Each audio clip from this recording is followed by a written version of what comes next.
y'all. My name is Jasmine Jones, and I am a licensed clinical social worker. And you are now watching Black Girl, a Therapist in the Wild. And this little show I like to call Therapist Sips and Reviews. And today we are reviewing Talk to Me, and we are sipping on Kahlua and Kahlua. There you go. How y'all doing? So when I first saw this movie, when it first came out, this little black girl pissed me the hell off because I was just like, she ain't got no home training. Like, people of color don't do this. I don't like seeing people of color in movies like this that are written and directed by white people, because we don't act like this. We don't do these things. We are very deeply entrenched in spirituality. If we are atheists or whatever, we still have grown up next to spirituality. So there's always something within us that says the dead are to be honored and venerated and respected. And not to play with the dead like that, right? And so I'm just looking at this little black girl surrounded by all these little white children. And at first, because I hadn't seen this movie in a while, so at first I was like, maybe her mom was white. Maybe that's why. No, her mom was like mixed or some shit. She was like, she had some black in her. Her dad is black. Like, I was just like, they in Australia. I was just like, where's the rest of the family to teach her? Was she not put in church? Like, that at the very least, we are made to go to church, even if we don't believe in it. As children, by most of our family members, and that scares the shit out of us from doing shit like this and playing with the dead and because the thing is, like I said in when I did the angry black girl and her monster, right? When I did that one, this is just me, okay? This has nothing, I'm not judging anybody's spiritual practices or anything like that, but for me personally, I don't fuck with the dead. I don't fuck with the ancestors. I don't do that because for me, I feel like that's how I honor my ancestors. I allow them to rest. And for me personally, I just feel like calling them down here after watching my mom suffer in this fucked up ass world, after watching my grandmother suffer and in this fucked up world, and all the people that I know that have passed suffer in this world, I just feel like it's petty to be calling them down here to help me with stupid ass human shit. Like, that's what God's for. That's what his angels are for. And any other spirituality, that has a God at the top, like that's what they for. Like, I don't feel comfortable just like calling them down. And so that's how I respect my ancestors, right? And so and then the people that actually do lean on their ancestors and stuff, like, they do it in a very respectful, honorable, way. They don't just be like, they over here playing with this demon hand, laughing and filming it and shit. And I'm just like, so let me get into the movie. So this girl named Mia, right? It starts off with these two boys, right? So the older brother is going to this house party to get his younger brother, because his younger brother been crashing out lately and acting like something's wrong with him. So he finds his younger brother, has to break down the door of his room, and he's sitting there like all pale and dark circle eyed and shit. And so he with no shirt on. I don't know what's going on there. He grabs him out, takes him outside. All these kids got their phones out filming and shit. And so he starts yelling at the kids like, stop. And then he turns around and his brother stabs in the chest. And then his brother goes outside and stabs himself in the head, right? So we already starting off with some bullshit. Then we come to Mia's little white friend's brother. He's waiting to get picked up and stuff like that because his sister didn't pick him up. And then that's when we introduced to Mia. So she's this little black girl, right? Her mom just died. It seems like a suicide. She swallowed a bunch of sleeping pills, but there was, according to what she said, there was wood under her nails and scratches on the door, like she was trying to get out the room and stuff when the door was closed after she took the sleeping pills, right? So her dad didn't let her know that it was a suicide. So she's sitting up here thinking, not knowing for sure, blaming herself, thinking it's her fault. She got grief and death trauma. She got a lot of it. I don't know if she ever went to therapy for it. It was never mentioned, but she should have went to therapy for it. So these kids got this game, right? And basically it's this ceramic clay hand with a bunch of writing on it. And when you hold the hand, you see a dead person across from you, right? And then you say some shit like, talk to me or something. And then you see the dead person. And then you say, I let you in, right? God bless. I don't, just in case. God bless. I don't want no demons, because I won't say the shit. Because they be using real shit in these movies. Like the Exorcist movies, they was using real spells and shit. That's why they was having hauntings on the set. You gotta, you just gotta, real quick. I'm not, nah. And so, you sit across and then you let the demon in, the spirit, and then the spirit takes control of your body, and you got 90 minutes before it actually lives in you now. And so she at her friend's house, and she want to go to the party and do the death hand thing. And I'm just like, oh gosh. And it made me think, like, this is going to be kind of spiritual, because these behaviors are based off of spirituality.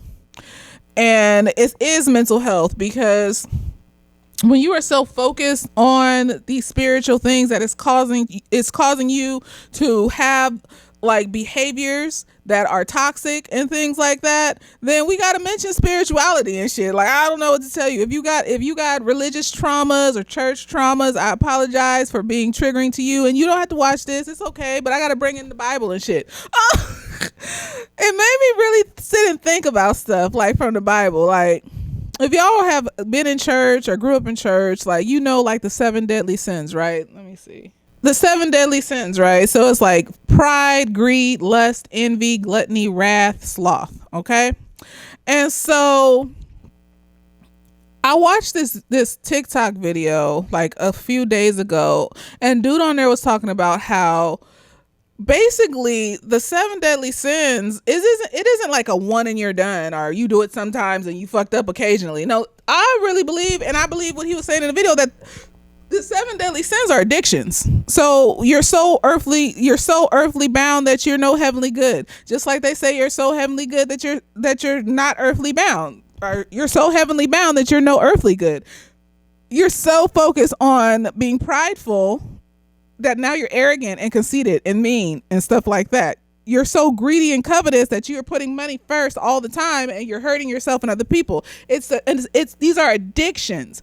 And when you can center yourself in you and focus on you, yes, sometimes I'll make money. Yes, sometimes I'll love myself and be proud of myself, but I'm not prideful, conceited. Occasionally I will be envious, but envy doesn't move me like it would move somebody that's addicted to envy and wants to destroy everybody that doesn't have what they, if you don't have what they have and shit like that, and now it's directing your life and shit like that. So she was so focused on death and grief and not being able to let go of her mom that she basically hurt everybody around her and didn't give a fuck. No, she didn't give a fuck. No, because she kept wanting to do it, and it was so blinding that it made her vulnerable to these spirits that were demons trying to control her. One of them demons pretended to be her mom at the end of the movie. That wasn't her mom, and if she was like cognizant of those things, she would have known that wasn't her mom. So it's kind of like going back into what I was saying before about being so focused on, putting things in a box and controlling things in the way that you want it to be, that it makes you vulnerable to the fluctuations and the ups and downs of life. Like, you're not paying attention to how shit can pivot, and you're not able to pivot because you're so focused on this. She couldn't pivot out of this and get away from that because she's so focused on talking to her mom again. And I'm just like, girl, like, no, you need to let that go. Like, you need to grieve. You need to, it sucks that I've had so many people die in my life and so many people leave me and reject me. Like, I don't want to have had those things happen. But if I hadn't had those things happen and learned how to let go, then I would be constantly that would be the goal of my life. My whole belief system would revolve around never being abandoned. And that's how I would move in every relationship, every friendship, every work situation. I would move through the lane of abandonment and not being abandoned. And that was what my 20s were like. And that's how I ended up in fucked up friendships and relationships and all sorts of shit, because I didn't focus on my center. and loving myself enough to where none of this shit would bother me. Like, I could have this, I could have that, I could not have this, I could not have that. It is what it is. And that doesn't mean that you don't grieve, and that doesn't mean that you forget your loved ones. It means that you're not so down bad and crashing out so bad that when your loved ones are gone, you can't live your life at all. You huddled up in your house. You addicted to drugs. The grief is tearing you apart. You can't be on this earth anymore and shit like that. It's about finding a way to get to the place where you can be stable even in your sadness. That you can have that grief in the back of your mind that's shrunk to a little ball and only gets bigger when you're triggered. And be able to just live with that. You know, it's about learning how to be okay with the fact that there's going to be pain in life. How do I get past it? How do I overcome it? Because if you can't overcome pain, someone will come into your life and make you feel pain every single day. Because you can't overcome the pain inside of you, somebody will come and add pain to that because they see the vulnerability in you and you not knowing how to heal yourself. And so it makes you vulnerable. It makes you vulnerable when you're hanging on to these earthly things, money, sex, to the point where it rules your life. And that's what I feel like. I feel like the 7 deadly sins are like, you know, they're a part of they're addictions. That's addiction. I don't think sin means that you do it once and then you're a horrible person for the rest of your life. I think sin means that you have an addiction to this behavior and you keep doing it to the point where it eventually nefarious builds on top of nefarious, builds on top of nefarious, and then something really bad happens at the end of that. And so to avoid that, you have to avoid getting addicted to things by figuring out ways to love yourself. I'm addicted to God and to me, and it's never hurt me to be addicted to God and to myself. And when I say that, I mean that I move based off of what makes me comfortable and what makes and move based off of what makes me uncomfortable. I don't move based off of what other people feel and think, or money, or drugs, or sex, or anything like that. I move based off what makes me feel good and what doesn't make me feel good. It doesn't make me feel good to hurt people, so I'm going to move based off that when I interact with people. That has to be genuinely inside of you. You have to genuinely feel like, I don't want to hurt people because it doesn't make me feel good. Like that seems bad. That seems like something that would make my stomach hurt. Like I told somebody that the other day, I was just like, you know, I don't really want to manipulate people. Like, that makes my stomach hurt. Because then you have to keep up with the manipulation and keep up with the fucking lies and bullshit and fuckery and build this whole fucking life around this. Like, I was watching this true crime the other day about this serial killer that was killing people on this beach in the East Coast, and he had his whole family. Like, he had one life where he was his father that was loving and caring and wonderful, just like the BTK killer, and then this other side where he was like slicing and dicing bitches and shit, and his family didn't even know. And just like the BTK killer, and like it takes a lot of energy to maintain both sides, both facades. So that's how they got caught, because you're not a fucking engine. You're a human being. You can't maintain that. And so when you're so focused on shit like she's focused on this death shit, that's how she ended up getting all these people killed.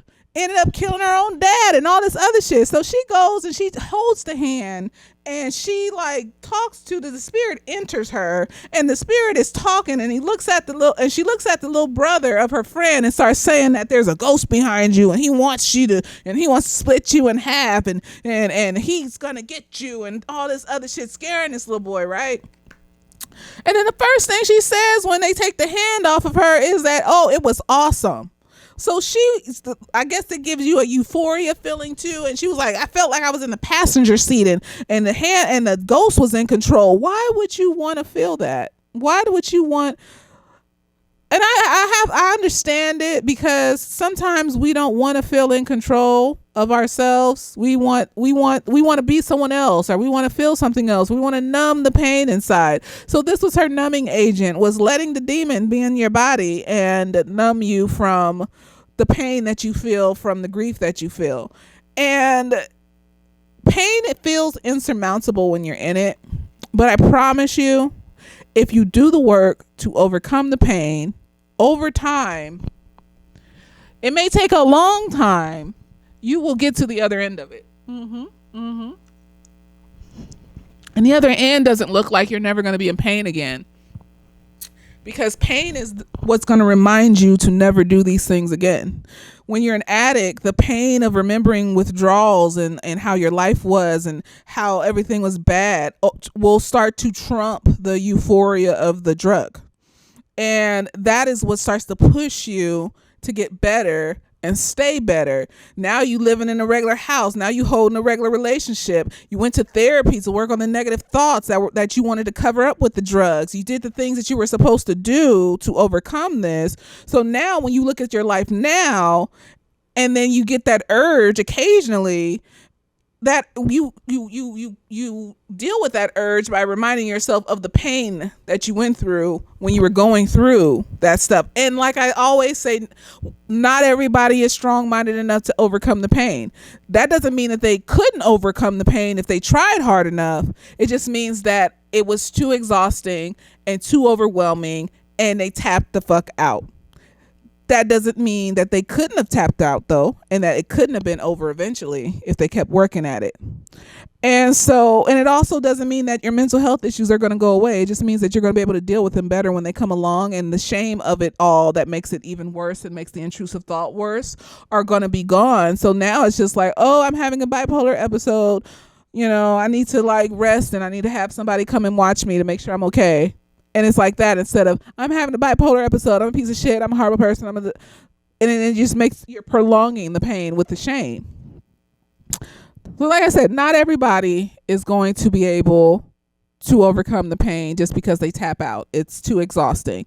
The world is bombarding you with bullshit. Everything is just too exhausting. It is what it is. So I'm not judging people. I'm just looking at these situations. Watching shit like this just reminds me, I am not going to be falling into some bullshit ever again in my I was watching Love Island. One of my clients got me into it, and they were just like, you should watch it because it's you should watch it from a therapist perspective. And I was like, okay, I guess. It's so cringy. It makes me think of myself in my 20s. It makes me realize how young and naive I was. It makes me realize how manipulative these men are, and how they will literally go into the interview booth and be like, I don't even know why I do these things. They sound real. They sound so confused. One of the niggas was like, I just learned that, I think I liked when the chase. I think I like when women don't like me.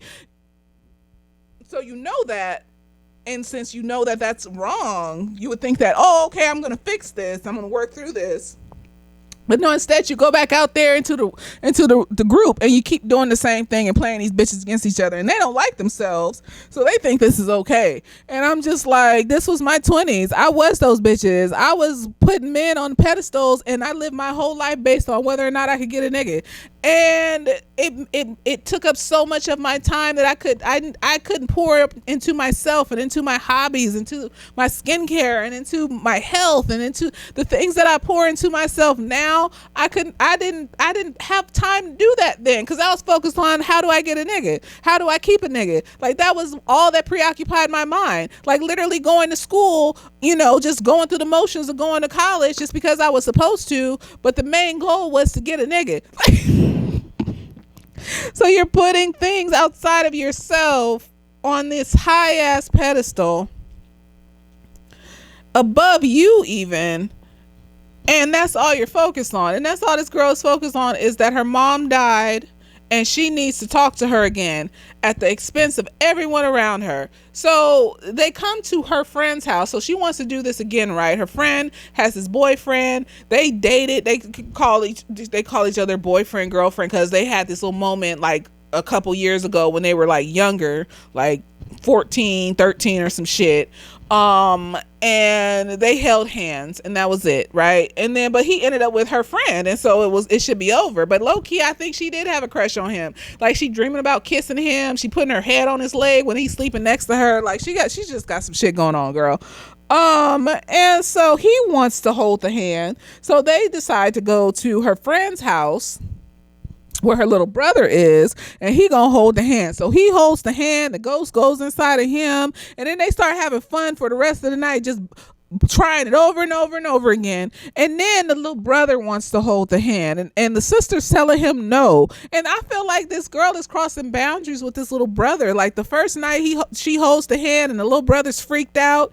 Like he wants to sleep with his sister. He decides to sleep. Her sister don't want him sleeping with her, so he goes and sleeps with whatchamacallit, with the friend. And it wasn't nothing like anything sexual or anything. It was just like when they go to the place to hold the hand, you give the brother the permission to do that. Like, why are you? That's not your brother. That's not how you gonna give her brother permission to do stuff. That's not your little brother. And then when they do it the second time, she trying to talk the sister into letting her little brother, and then she calling her all sorts of bitches and da da da. And I'm just like, why are you? This isn't your brother. What's wrong with you? I hated it. I know we have play sisters and play cousins and all sorts of shit that we call family and shit, but like, no, there's always boundaries. Like, that's not your blood sibling, love. You don't have any authority to be telling him to do nothing. Like, she was just all over the place. I don't know how she was before her mom died, but after, she just all over the place, just reckless, just doing stuff, and it's annoying as shit. And I'm just like, girl. And so anyways, the brother holds the hand, and then first it's somebody that sounds like her mom that comes up, and they was only going to let him do it for 50 seconds. Usually they do it for 90, but because he's a kid, they only let him do it for 50 seconds. And her mom comes through and is apologizing and saying that she didn't kill herself, and she was like, well, wait, I want to da had that child on there for 2 minutes. Another ghost thing demon came into him and then started making him smash his head against the wall, because if they die, the ghost thing demon can take over their body, right? And so now this little brother's in the hospital, everybody looking at her like, what's wrong with you, girl? And like, she's still trying to talk to her mom. So she's seeing ghosts outside of the hand thing, because she goes to the hospital and stuff to see the brother. Everybody's mad at her. They don't want her in the room. But she's seeing the ghost of her mom walking around the hospital, right? Her mom. And so she goes home, holds the hand, and then like lays in bed with the ghost demon thing that looks like her mom. The ghost demon thing has told her that her mom didn't kill herself, even though later on her dad shows her mom's suicide letter. She believes the ghost demon thing. There is some logic, there is some consciousness in there. This thing is not controlling your mind. You could say, no, this isn't what's happening, and trick that thing into like getting away from you. But you know what, she a kid, so you know what, I'm thinking this thing through, because I'm older and I've been through shit, and I watched a lot of movies, and so but like, she a kid, and she just crashing out because she's just covered in grief, and she don't know how to handle it. But at the same time, you're handling it in ways that are getting people killed. So I can't have sympathy for you, because you're old enough to know better. You're old enough to know not to involve and pressure some young 13, 14-year-old kid into doing something just because you want to talk to your mom. Like, you're old enough to know better. And then to go home after seeing all that and still try to call on the demon, and then sleeping in the bed with the demon version of your mom and all sorts of shit. And so like, the boy is at the hospital with his shit cracked in and stuff, and like, they trying to figure out, because he basically wakes up and then starts banging. And so every time he wakes up, he starts to try to kill himself. The ghost is still in him, right? And so they're trying to figure out a way to get him to stop. So they all gather together and try to figure it out. She's thinking like, well, like, let's talk to the brother of the dude. So I guess the brother didn't die when his brother stabbed in the chest and shit, right? The dude that gave the other kids the hand, right? So they go talk to him, and basically he don't talk to them at first, but then basically he's like, yeah, you just let him be in there, and then the longer he's in there, then eventually like they're not strong enough and they come out. And like, I felt that was sound advice. They were like, oh no, he's getting worse, and it's like, well, why don't you wait a few days?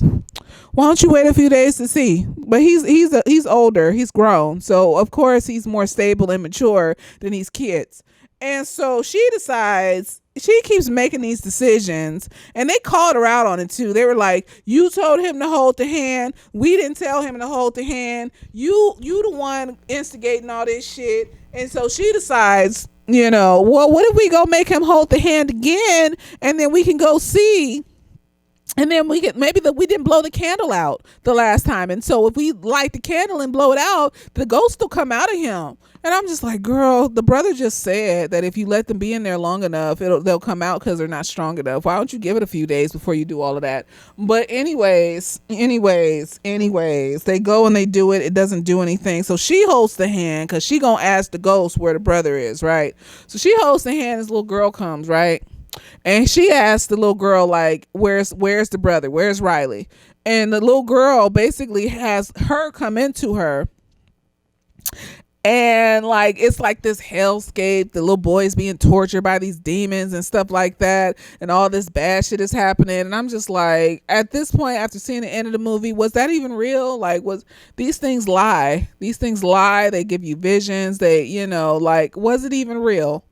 And she comes out of it and it's like, he's in there being tortured, he's in there being hurt. And so she goes home, everybody goes home, and then her dad calls her, and he's like, I wanted to show you this before, but I didn't want you to blame yourself, and reads her the mom's suicide letter. And then the demon mom basically is whispering in her ear, talking about, he's not telling the truth, that's a lie. I'm like, okay,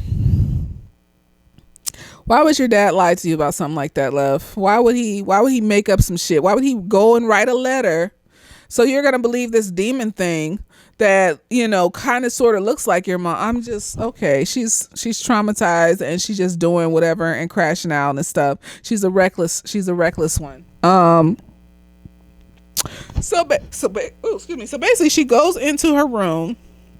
The demon mom comes out, and then she starts heckling her, telling her, like, that's not your real dad, that's a demon. And then she got one of the demon people look like her dad come in the room and strangle her and shit. So the thing is strangling her, and her dad hears her yelling, and her dad runs in there to try to help her, and she stabs her dad in the neck. I just don't, I told y'all, when there's this episode of Buffy the Vampire Slayer that's like a musical episode, right? And it was after this whole season of, like, something happened where Buffy died and went to heaven and was chilling, right? This is where I started feeling like I never want to call on my ancestors like that. And she was chilling, right? And so in this musical episode, they pulled her back from out of heaven so she can be back on Earth doing the vampire hunting shit, right? And so she has this whole musical number where she's lamenting about how she was in the most beautiful, peaceful, magical place in the world, and they pulled her back down here. And I was shook. I was just like, I think I was like 14, 15 watching that shit. And that shit shook the hell out of me. I was like, I never considered it like that. I never considered it. Before that, I was just like, well, everybody has their own spiritualities and stuff. So, some people call on their ancestors. Some people talk to God. It is what it is. But after that, I was just like, but if you that means there's an afterlife. If you talking to your ancestors, like, what if they just want to be in the afterlife? Like, what if they don't want to deal with none of this no more? Like, what if they don't want to be called down? Like, what if, like, that's fucked up. Like, and then I think of myself, like, would I want to be called down to deal with this shit down here? Like, no. That's why I want to be rich enough to leave my kids money enough so that they can figure it out. And then, give them some spirituality training and some religious training so they can figure out what God do you want to call on? Because you ain't called on me. Once I'm in heaven, I'm gone. I'm gone. I don't know. I'm leave you with love and grace and peace, and keep yourself safe. You not bringing me back down to this hellscape. You see what they burning and butchering babies over there across the ocean. These motherfuckers are kidnapping people off the street that live here, that whether you a citizen or not, nigga, like, why would if I were to die today, why would I want to be called back here? And that's what makes me not want to do that to my ancestors. That's what makes me not want to do that to my mom, my grandmother, my aunts, my uncle, anybody that's passed that is considered an ancestor.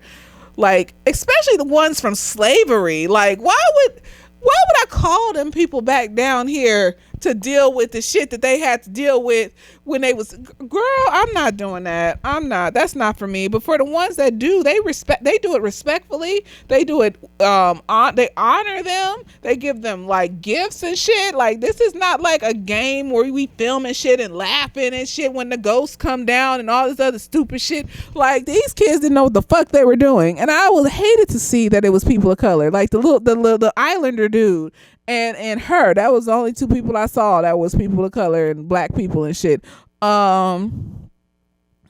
We don't do that. Like, we don't, especially not no fucking Polynesian niggas. They be over there like, I went to New Zealand and shit. This ain't New Zealand, this is Australia, but I went to New Zealand and shit. They got like statues and shit, all totem poles and shit all over that motherfucker. They honor their culture and their spirituality and their traditions and shit. Like, that ain't something that they do. They don't just fuck around with the spirits and shit and then laugh about it like it's a joke. Like, I mean, you gonna have an errant person here and there that is a person of color that was not raised spiritually next to spiritual people or whatever, but like, this is a representation that you putting out to the world, and this is a false narrative because the majority of people like that don't do this. It's a false fucking narrative. Girl, I hated it. I was just like, she ain't got no home training, nobody. She got black parents, but like, they never talked to her about any type of spirituality. She never went to a black church. She don't got black people in her family that just are spiritual people. That shit scared the shit out of me when I was a kid. Like, I went to church, they were talking about like, oh, and the demons and the spirits and the ghosts and and I just knew not to play with them. You don't play with that shit. You don't play with them. You don't do that. And so I just was like, so, she stabs her dad in the neck, then calls her friend on the phone and tells her to meet her at her house. She's not actually at her house because the spirit demon mother told her that she needed to kill that little boy in order to free him. And I'm just like, girl, you've been hearing the whole time that if he dies, the spirit's gonna get into him and take his body. Why would you all of a sudden listen to this bitch? Okay. So she goes to the hospital, puts him in a wheelchair, and is about to throw him into traffic. And then something inside of her clicks, and she realizes that, nah, nigga, and then she kills herself instead. And I'm just like, she wakes up in the traffic, right? She gets up, and then she walks back into the hospital. She thinks she's still alive. She's not. And then she sees that her friend and her friend's brother is fine and like living life and thriving, and they about to leave the hospital. So I guess some time has passed in her death experience. And then she sees her dad walking down the hallway. So she tries to run after him. And then she looks in the mirror, doesn't see her reflection, realizes she's dead, looks at her hands, realizes her fingers are peeled back like she's dead, right? Her dad's walking down the hallway towards this elevator. The elevator has the arrow going up. So he's going to a nicer place than wherever them spirits you calling on are coming from. I guess you calling on spirits from hell. Maybe they're demons. Maybe there are other people that played the game and died and shit like that. But whoever they are, they ain't from up there. So her dad never even looks at her once. He gets in the elevator and he goes to where he needs to be. And then she gets called on as the spirit in the game by some motherfuckers that got the hand in grease. And now she's one of the spirits that gets called on. And you don't play with shit like that. You don't. Like, that's why you have to learn how to let shit go and learn not to be addicted to shit. Not even for just spiritual reasons, but because when you're too hyper focused on something, it leaves you open for other things to come into your life and cause you harm. Because you're so focused on this one thing, you can end up losing people. You can end up causing people harm in the pursuit of getting this one thing. You can end up causing yourself harm in the pursuit of getting this one thing. It's an addiction. Like, for example, we're going to go back to the Bible. Abraham and Sarah, right? I always see this thing talking about, why would God like trick Abraham into almost killing his son on the mountaintop, right? And I'm just like, because they raped a teenager and made her pregnant instead of waiting to get pregnant. And then because Sarah got jealous, she kicked that teenager and her baby out into the desert to thrive on their own. Like, as God said, he keeps his promises, right? Abraham's family. This is the type of shit humans do. Like, it's not about, oh, we got this God that wants us to be like subservient to him. No, humans are prone to become addicted to worldly things and worldly ideals, and then they do shit in the pursuit of those worldly ideals that are harmful to themselves and other people. And so the fact that he had Sarah and Abraham wait that long to have kids means that they already had that in them. It wouldn't have mattered who he picked to be the leader of the Jews and the patriarch of the Jews and shit like that. It wouldn't have mattered, because human beings have that in them to where they can easily get addicted to stupid shit. Like, even that saying, you're so heavenly bound, you're no earthly good. That's why he put thou shalt not judge in the Bible, because of people that are so heavenly bound, they're no earthly good. That's why they said there's false prophets, because of people that are so heavenly bound, they're no earthly good, and you're judging people and you're being fucked up to people, because we have it in us to get so hyper focused on something that we cause harm to, that we'll stop living. We'll stop living life and experiencing the myriad of things in life. And Abraham and Sarah, instead of waiting to have a child like God said, held a teenager down, whatchamacallit, Handmaid's Tale style, and raped the teenager and made her pregnant. So Jesus tested him to see if that addiction to earthly things was gone by seeing if he would sacrifice his son for him. How addicted are you to these earthly things, even other human beings? Because at this point, you done raped a whole teenager, made her have a baby, kicked her out to the desert to thrive and die potentially. Girl, there's punishment here, because I gave you this child, but now I need to really see, because can you really be the patriarch of your people after doing some shit like that? Can you really be? Because God keeps his promises. He promised him already. And now we're testing. Now I'm going to test you, because why would you do some shit like that? Why would you read the Bible? That's what they did. Like, it's not worded like they raped her, but like literally Sarah sat at her head and held her arms down, and Abraham got on top of her and raped her. They're not going to word it and say the words rape, but that's rape. She was like 15 or some shit. She was a teenager. So I just, we're so earthly bound. We're not any heavenly good. And we're so we can so easily become focused on stupid shit that we will cause harm to ourselves and others, because we're so focused on food, or material items, our money, our sex, our men, our drugs, or just being an asshole to people, being arrogant, wanting to be above other people no matter what. I'm so focused on playing sports and being the best sports player that I'm going to neglect my friends and my family and shit like that. I'm going to go so hard that I don't have any other outlets. And then when I break my knee and fuck my shit up, well, I didn't build up any other outlets outside of that. So now I'm depressed and suicidal and shit. Like, nigga, what? I think God just wants us to have a myriad of outlets of things that we enjoy. And all of it's centered around ourselves and our love for ourselves and our love for God, like, or whoever you believe in, love for your ancestors, whoever you believe in. Like, you ain't supposed to be sitting here hyper focusing on these worldly things to the point where you're causing harm to yourself and not even another person. Because look what happens. You got people that they family members die and then they kill themselves. Like, that's not how that's supposed to be. You're supposed to experience loss, because this is not a world of perfection. This isn't heaven. This is a world where we learn how to go through stuff and overcome it and never do that shit again. And that way we can teach other people how to do that, because we're doing these things to ourselves. We're doing these things to each other. That's what free will is. We are choosing to do these things to each other. And the reason why we have free will is because in Bible times, they were seeing angels and shit like that. They were seeing God. The angels came and visited with Abraham. He saw them with his eyes.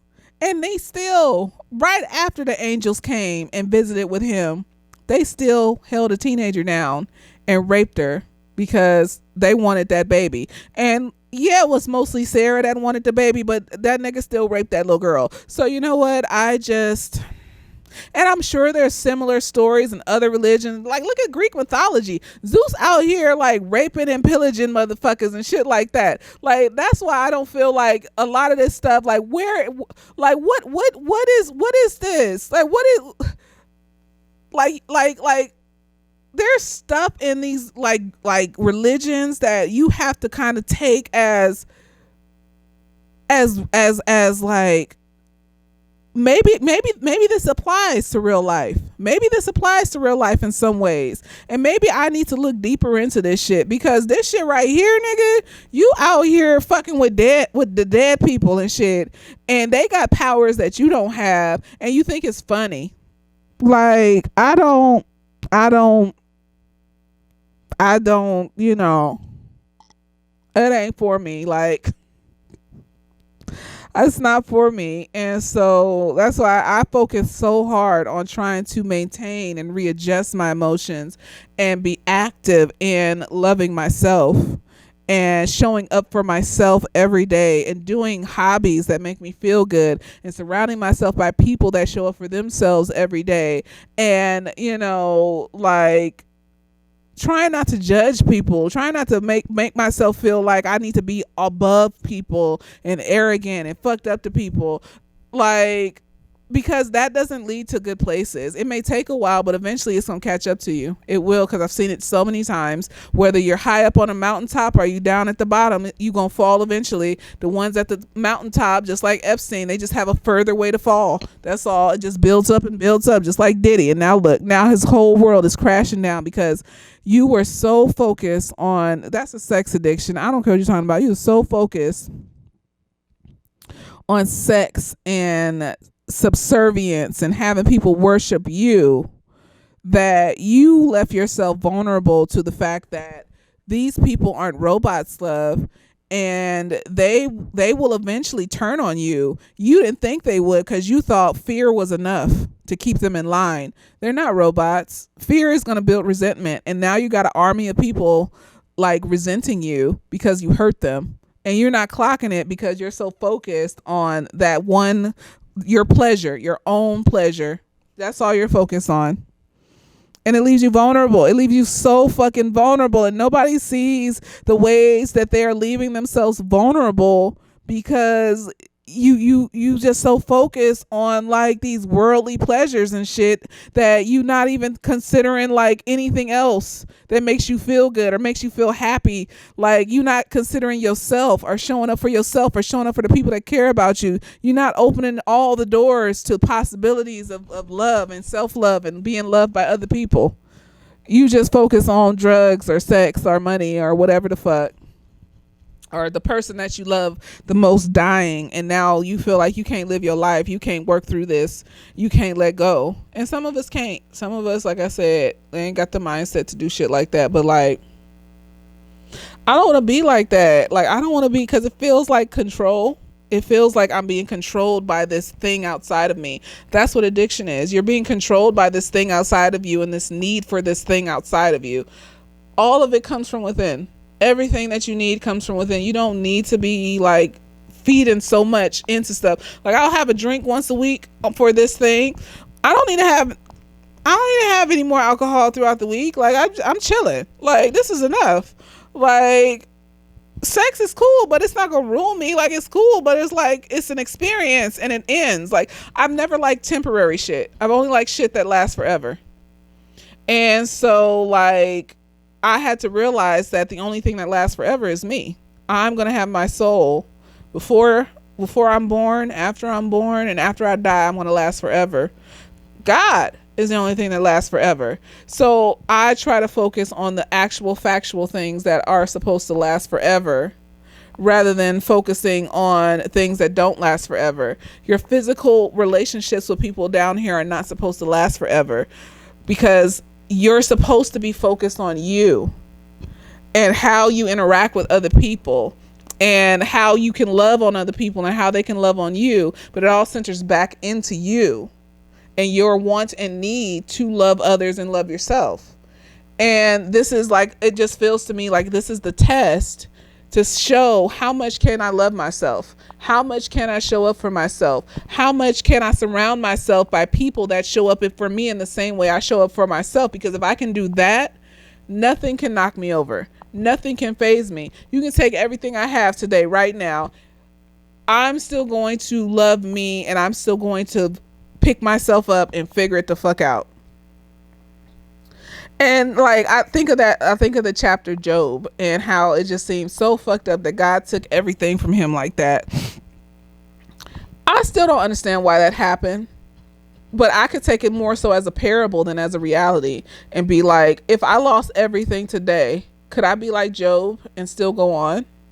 Because life happens, shit happens. People's house burned down. Look at them. They taking people off the street and putting them in vans. These people have homes. These people have apartments. These people have families. Some of them don't have nobody over here, and they just here by themselves with their material items, and they're being taken, and their material items are just being left here.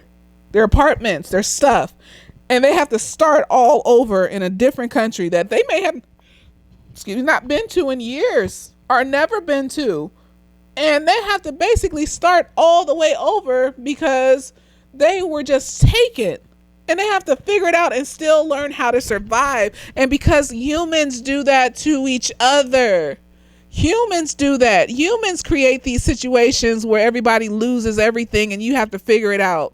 And so because they're so like these people are so focused on hating other people that they don't care about anything outside of hating other people. And so the people that hate, that hate fuels them, they're going to keep doing shit like that. And there's nothing you can do to change them. All you can do is know that no matter what happens, I don't have hate in my heart. I'm going to pick my shit back up and figure it the fuck out because I love myself that much. So no matter what happens, that whole chapter for me is just like, because that could happen to me. That could happen to you. All your shit is gone. Your whole family gone. Everybody's dead and whatever. Can you pick yourself back up? Because that's what humans do to each other, is they take everything and they burn it to the ground.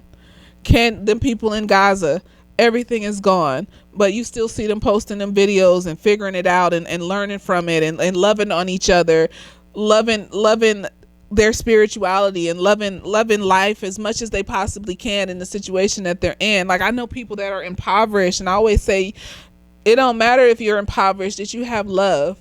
And a lot of people were poor, grew up poor, but they had a lot of love. And so even though they got poverty trauma and things like that they have to work through, they know how to still build healthy relationships with other people and with themselves because they grew up with love.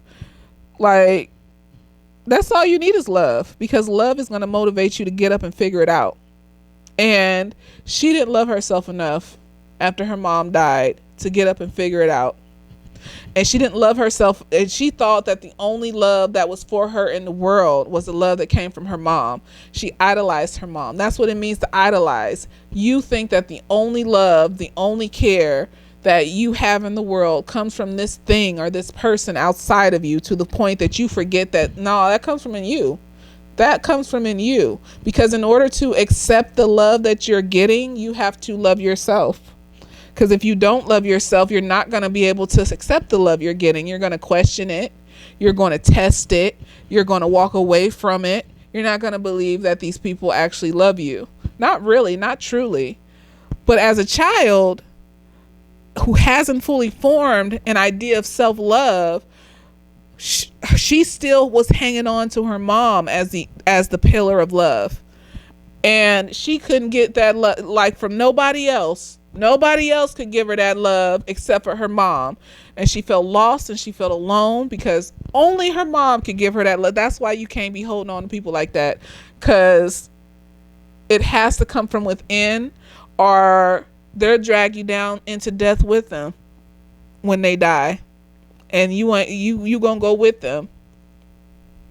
And it sucks the thought that people are out here being dragged down into death with their loved ones without ever truly knowing how to love themselves. Because that's the test. That's what I believe. That's the test that we have to learn. That's the reason why we on earth, is to learn how to truly love ourselves to the point where nothing can move us. We're so rooted in our self-love. Nothing can move us. I'm not afraid to say no to anything. I'm not afraid to lose somebody. It'll hurt. I'll cry. I'll be upset. I'll sit on the couch and eat ice cream and be upset and watch sad movies and listen to sad music, because that's the way I need to cope, to release it. But I'll always have me. I always have God. I always have me. That's why God is inside of us. He's inside of us. That's the piece of him in us. And I just feel like I can't be holding on to shit outside of me like that. That doesn't mean I don't love. Like, if my one day Poof is gone, I'm just thinking about it. This fucks me up. One day she gonna die, y'all. My cat gonna die and shit. Nigga, like, see, that's upsetting to me just to think about. That doesn't mean I don't care. It just means you ain't gonna see me going to the deepest, darkest depths and killing myself and hurting other people to Ouija board my cat back. Like, the fuck? I might end up calling up a demon. I don't know what the fuck I'm doing. Like, let her go. Just let her. She had a good long life. In the name of Jesus, I hope she lives to be 120 in human years.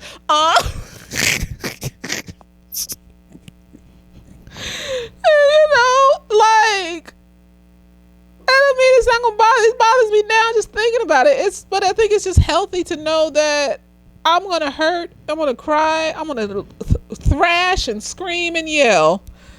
But I'm gonna get past it enough to still live and not hurt other people or hurt myself. And I think that's what it's about. Like, we're so stuck with these things and these people that we forget who we are as individuals. And I think that once we love ourselves, we are capable of loving other people more purely and sincerely, because we are loving other people for what they bring to the table instead of what they can do for us. Because if I love you for what you bring to the table and who you are as a person, you gonna do for me, because I wouldn't love you if you didn't do for me. If you didn't have that type of love for me, I wouldn't have you in my life. So I expect the people that I have in my life to love themselves enough that they wouldn't want to show up for me, because it's just in them to do that. I don't have to tell you. I don't have to make you. It's just in them to do that, because that's in me to do that. When I love somebody, I show the fuck up all the time, to the point where maybe sometimes I need to be checked a little bit. Like, it gets a little people pleasingly and shit. But it's not people pleasing if you're not taking advantage of me. Like, I just enjoy making people I care about happy. I enjoy if I know what your favorite candy is, I enjoy if I'm going to the grocery store getting it just because, oh, he likes this, I'm gonna get this for him. Like, oh, he likes this anime. Here, I got this stuffed animal at Disneyland. I know you like this cartoon character. Just because, like, I'm not even like that's just who I am as a person, because I love myself. And I do those nice things for myself, and I know how good it makes me feel. And it just overjoys my heart to make you feel the same joy that I make myself feel. It does. It really, truly does. Like, it's not me being, arrogant and prideful and like, look, see, I got that for you. You should love me. No, it's like I said, like, I got my, in one of them videos I said, I got my cat this watering thing, and like, basically it fills up at the top, and then when she sips it dumps it into this extra container, the dirty water, and then it fills up again, right? And I was just sitting here waiting for every time she drinks it now. Like, I just be like, look, she like her little water.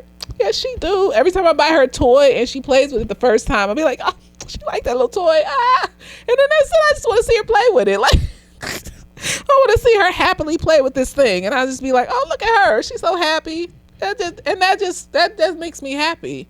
That just truly, sincerely makes me happy, just to see people I care about happy.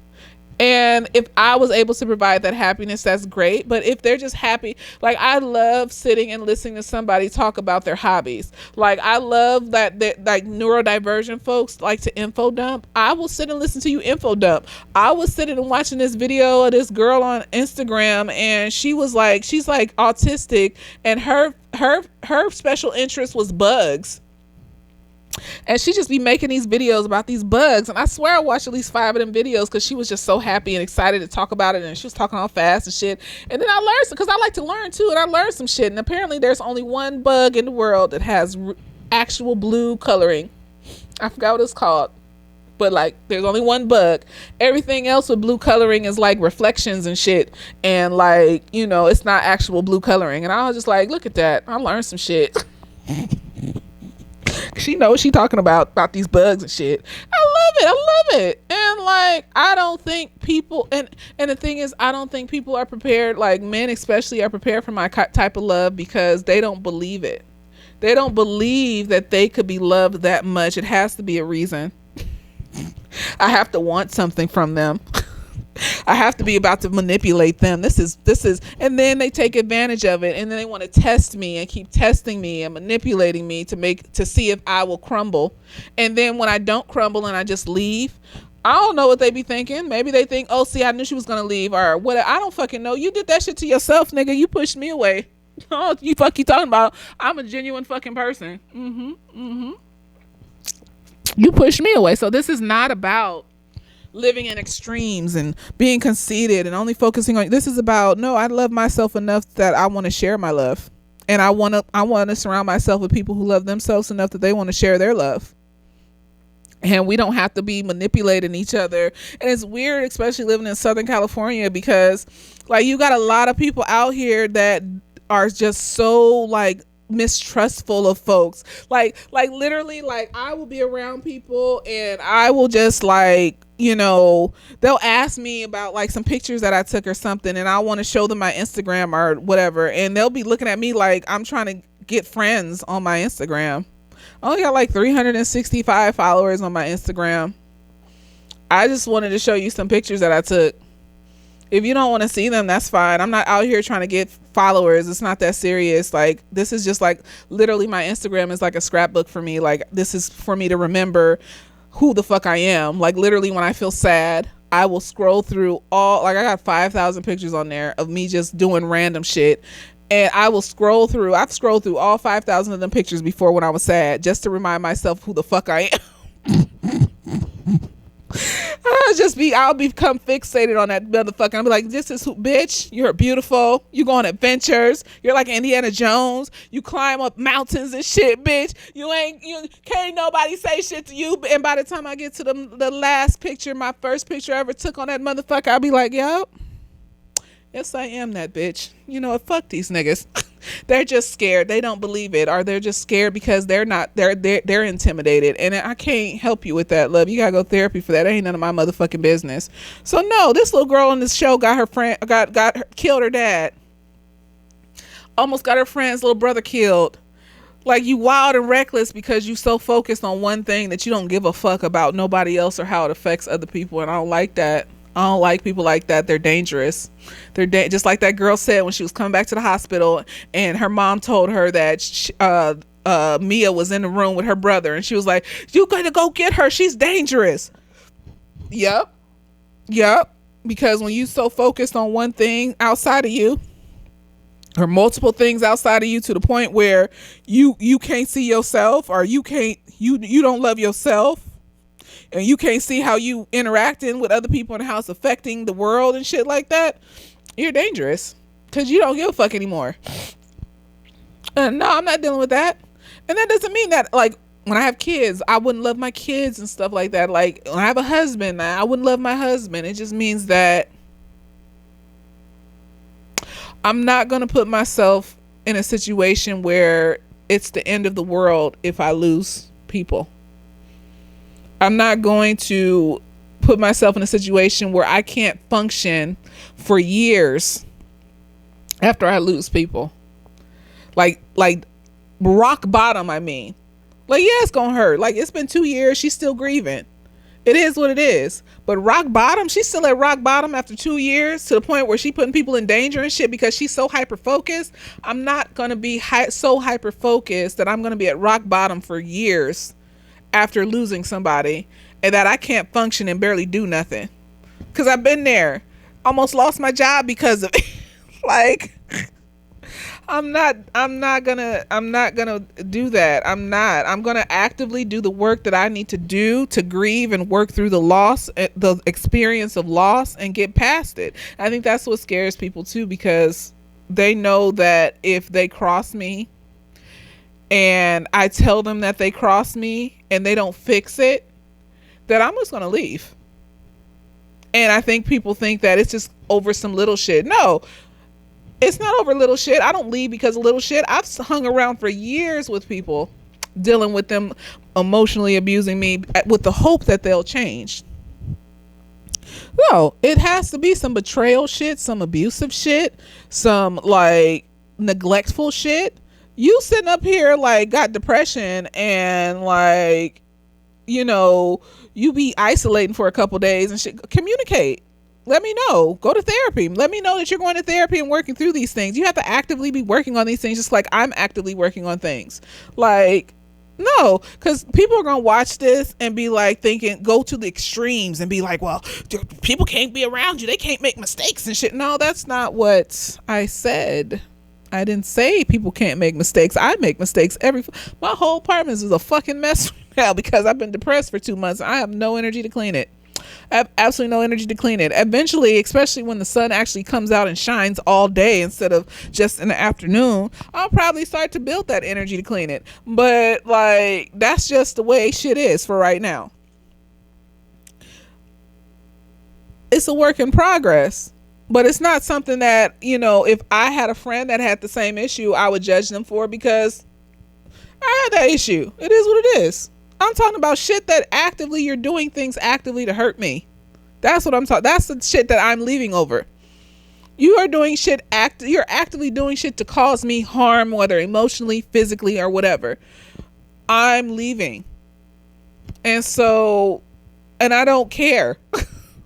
And I think people, like, they really don't think that like they can be around somebody like that, because I mirror back to them the shit that they need to work on. And the shit that they need to work on may be hurtful to other people, and they don't want to clock it, but I reflect it back to them and they can't stand it, so they don't want to be around me. And it is what it is. I don't care. Like, I'm glad that you got a little bit of a wake-up call. It might not have woke you up, but at the very least, you know, it gave you a hint as to what's wrong with you. And maybe one day maybe it planted a seed, and one day that seed will grow and you'll actually do something about it. But I'm not about to deal with it. No, ma'am. That's why I'm still single, because there's a lot of men out there with these hurtful qualities, just like on Love Island, that think that you're just gonna sit up here and deal with it. Like, no, ma'am. I'm not gonna, girl. I'm not dealing with your bullshit, nigga. Like, you're not gonna sit up here and hurt my feelings and make me feel bad about my motherfucking self. So no, like, this little baby on here is sitting up here so hyper focused on the death of her mom that she don't give a fuck. And that's not okay. That you can't just stop giving a fuck, because when you stop giving a fuck, you start doing things to harm yourself and other people because you're so focused on this one thing. And that's not natural. That's not natural. That's not where we're supposed to be at when we're hurt. We shouldn't be, our rock bottom shouldn't be involving hurting other people or hurting ourselves. And, you know, that's just what I believe. That's just what I believe. And like I said, people that believe in their ancestors, they don't do shit like this. And most of them people are people of color and black people. So I just really don't understand why this little girl wasn't around the right people to show her that she needs to honor the dead and respect the dead and not play these stupid ass reindeer games with the dead. Like, even I know that. And I don't be going to church all the time like that. Like, nah, nigga, like, you don't do that. Like, they be over here putting alcohol on their altars and giving them snacks and cigars and shit like that, and taking care of their ancestors when they come down here to help them and shit. And I'm just like, girl, what the fuck is you doing? You out here calling on random ass demons and devils and shit, because you want to talk to your mama. Your mom ain't in that place that them demons and devils is coming from. That wasn't your mama that popped up, girl. And the fact that she didn't clock it, that's what pissed me off the most. Like, you really sitting up here gonna believe this demon devil bitch over your dad with your mom's letter in his hand, and then you gonna stab your dad in the neck and kill him. Girl, get out of my face. And now you in demon devil land with the rest of these motherfuckers. Get out of my face. There is no excuse. Youth, whatever. None of that. Girl, I was scared. I don't even want to look at a Ouija board, bitch. Like, even when I was a teenager, even when I was in middle school, elementary school, I never even wanted to touch a Ouija board, because I would see these scary movies and I would just be like, no, they be calling on demons and shit. Like, you don't even know what you're gonna call on if you use one of them things. Like, I'm not about to. If you don't know what you're doing, like, you could end up calling on the worst of the worst and be dragged down to hell. And if I was at like a game night or at a house party or at a kickback at somebody's house and they pulled out a Ouija board, I would get up and leave. I would get up and walk the fuck out. Like, I'm not about to be in this house while you playing with that. I don't give a fuck. Oh, you're a bitch. Okay, I'm a bitch, and I'm a bitch that's about to leave. Like, you're scared. Yes, I am scared. The fuck? Why are we playing? See, that's why I don't hang out with white people, because it's white people that be doing shit like that. I ain't never seen nobody pull out no Ouija board hanging out with black folks. I'll tell you that. Every black group of friends I've had that were black or Latino, I ain't never been nowhere where these people of color or these black people have pulled out a Ouija board. I don't even think I've seen a Ouija board. No, I think I saw one at Target before, but I just walked past it real quick. I just feel like it was, you don't even want to look at one of them things. It's demons in it. No, because there shouldn't be a board game that you contact the dead.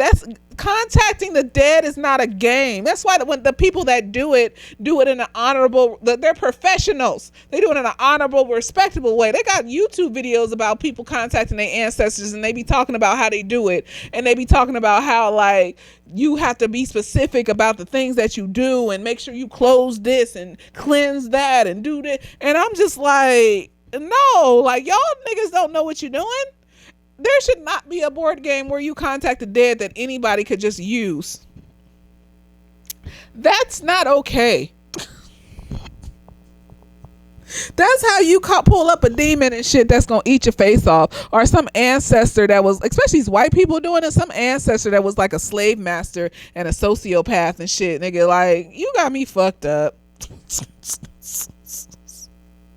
So, you know, that was my review of what is it? Let Me In. Talk to me. I don't know if they're gonna do a sequel for this. It will be interesting to see. But, you know, I hope I didn't trigger nobody. Like, I grew up in the church, and I can only speak from my own religion. I can't speak from nobody else's religion because I'm not versed in other people's religions. I've associated with people that have told me about calling on ancestors and stuff, and they've told me some stuff here and there and things like that. So that's why, it's very respectable, it's very honorable, and, more power to you. It's just not a me thing. That's all. Especially when I saw that Buffy the Vampire episode, that shit still fucks me up. The way she sang, and she was so sad when she sang it too. She put her foot in that motherfucking song. I was just like, girl, they pulled you out of heaven. That's fucked up. So she can come back down here and kill vampires and shit. Like, y'all couldn't let her die, like, because y'all missed her. And then they all looked and realized when she sang the song, they all realized, like, oh shit, you're right, yeah, oh shit, because it was selfish. It was selfish. She didn't want to come back. Once they up there, like, why the fuck would you want to come back? Once I'm gone, I'm gone. Like, why the fuck would I want to come back to the place where they're burning babies alive? Don't call on me. You can honor me. You can have an altar, and you can honor my life and experiences and shit. But don't call me back down here. I don't know what to tell you. I left you some money and some houses and some stuff. If you fuck that up, that's on you and shit. You need to call on God. But probably the people that are calling on their ancestors come from families whose ancestors called on their ancestors, so they probably don't even mind being called down. I don't know, but it's never made sense to me. Like my brain be logicalizing shit too much. So if you can make it make sense, then comment down below. Like, but for me, it just feels like, why would you call them back to deal with this shit? Like we's free now. You're calling us back into slavery and shit, and servitude and shit. And that's just, for me, that's what it feels like when I think about doing it. It's like I'm calling them back into slavery and shit and servitude, and because I don't have a nigga. Like, I want you to come and give me a nigga. They sitting in the lake of ambrosia and shit in heaven. I'm pulling them back down here to get me a nigga and shit and give me some money.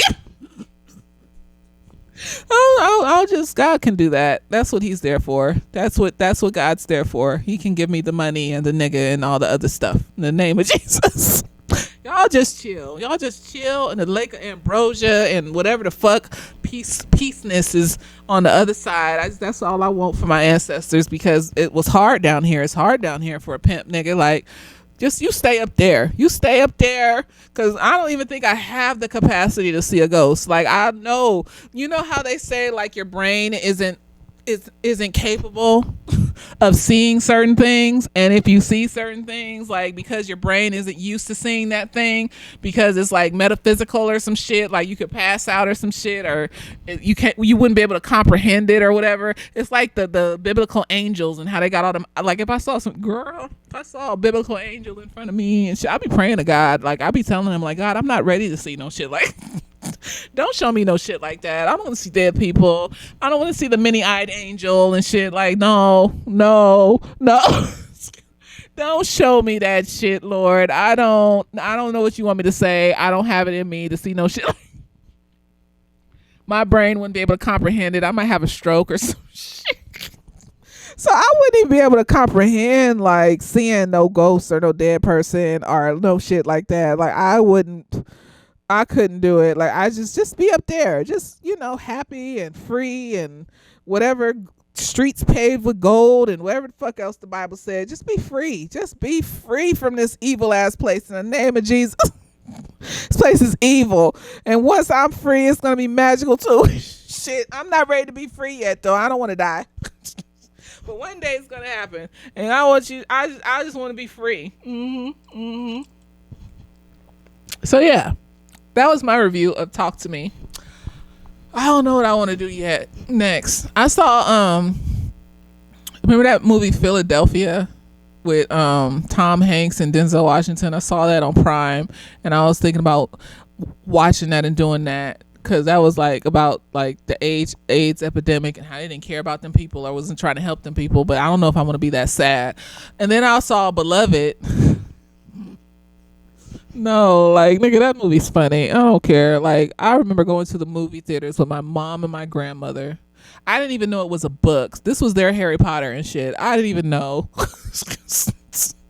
didn't even know why they wanted to go to the movies and watch this movie. I just figured it was because it was black people. Like, no, it was a book. And we was sitting up in there, and Tandy Newton, whatever how the fuck her name is, played that part. Like, I don't know what I didn't know what that movie was about for years.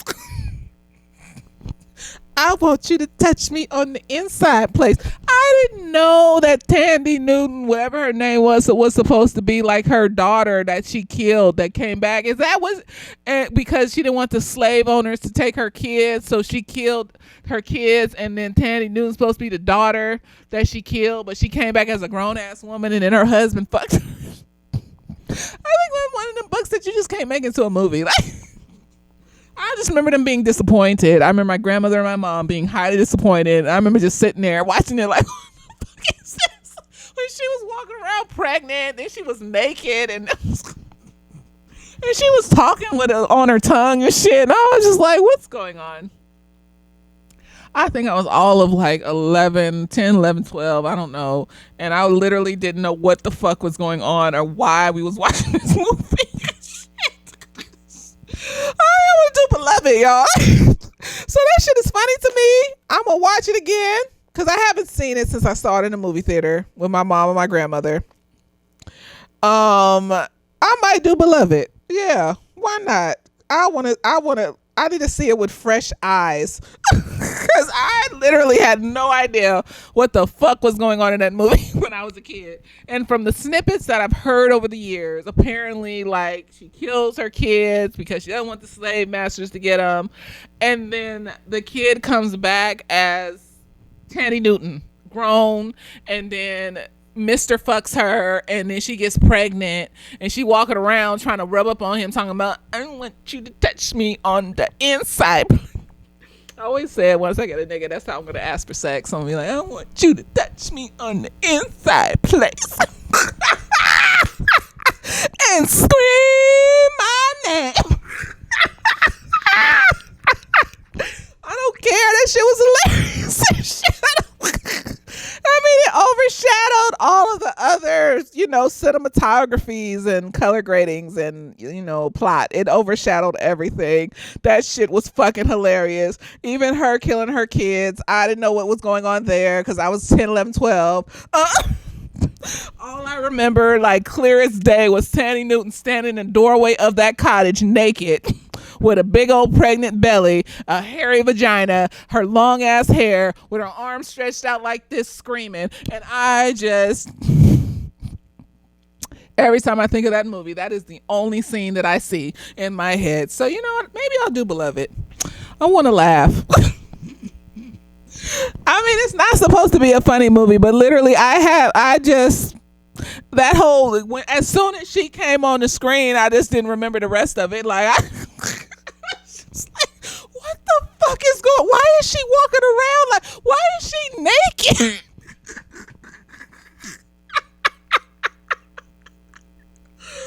Oh fuck, that shit was hilarious. Oh, and my mom and grandmother were so disappointed. I was just like, why are you mad? That was their Harry Potter. That was their, It was. They were trying to learn something from that movie and that book and whatever the fuck. I was just like, oh, well, I was entertained because I didn't know what the fuck was going on. So I just, scream my name. Right. Anyways, I hope you enjoyed this review. Let me know what you think. I don't know, what question could I ask? In what ways are things controlling you that is taken away from you loving yourself and focusing on you a little bit more? What are you so hyper focused on outside of yourself that it may be causing you to harm yourself or others, or alienate yourself from others, or whatever the fuck? Because stop doing that. Anyways, let me know what you think. Later days.